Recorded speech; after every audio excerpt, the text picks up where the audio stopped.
In this video, we'll discuss the concept of undercomplete and overcomplete hidden layers in autoencoders, which will help us identify another weakness of the autoencoders as we've defined it so far.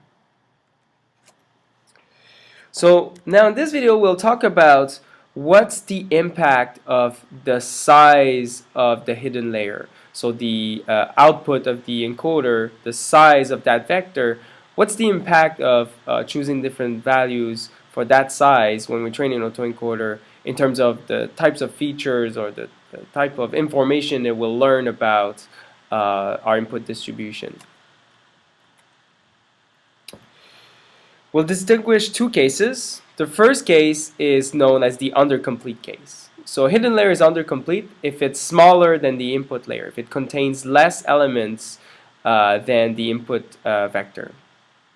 So in that sense, we see that the hidden layer has to compress the input. It has less bits to store what we would like to be the same information as the input layer. So there will be fewer bits in the representation of that vector than the representation of that vector, just by the fact that this is a larger vector than that vector.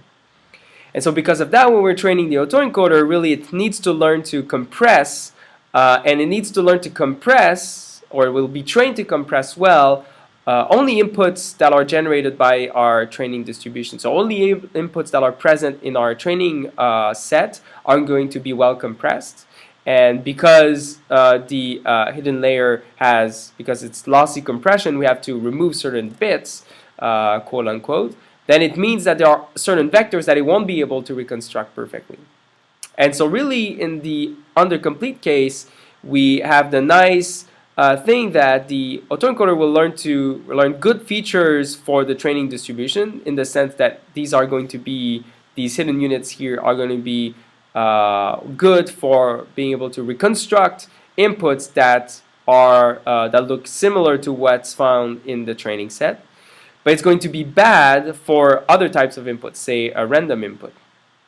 So if we put a random vector here and our training set does not contain random vectors, then because this is a new example and because our training layer, our hidden layer has less capacity than the original input space, then it'll possibly not be able to reconstruct it perfectly. Okay, because it will have to lose some information, and presumably that's information that in this case it's important to have that information to encode that vector, but not in this case. Now what about the other case, which is when the encoder, the hidden layer, is bigger than the input layer? So then we say that we're in the overcomplete case, and now in this case then there's actually no compression that's required by the autoencoder.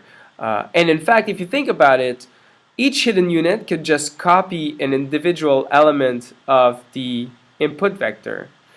So you know, this could go here, this here, this here, this here, and so on like this. And then there'd even be some hidden units that would be left and would not need to be used, because by just copying each of these elements here into the hidden layer, then we could just put back the information into the reconstruction and get a perfect reconstruction. So you can try to think a little bit about how you could parameterize the autoencoder so that it does this in the overcomplete case. And if we do this, then we think about the value of that representation, well, really it has no value. It doesn't extract anything that's meaningful. It's just copied the information element by element. So really feeding that as the input, say, to some other classifier is going to be equivalent to feeding just the original input. And yet, if, say, we're interested in extracting features for a linear classifier, we actually want to have a lot of features. A linear classifier has a very small capacity, and the more features we give it, the more opportunity we give it to be able to distinguish between different classes. So that's actually, in a sense, a bug in the irregular autoencoder.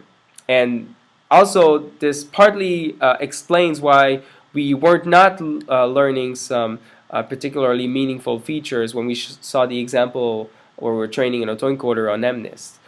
It could just do something very similar to just copying the copying the pixels into individual separate hidden units and then reconstruct them back into the reconstruction output.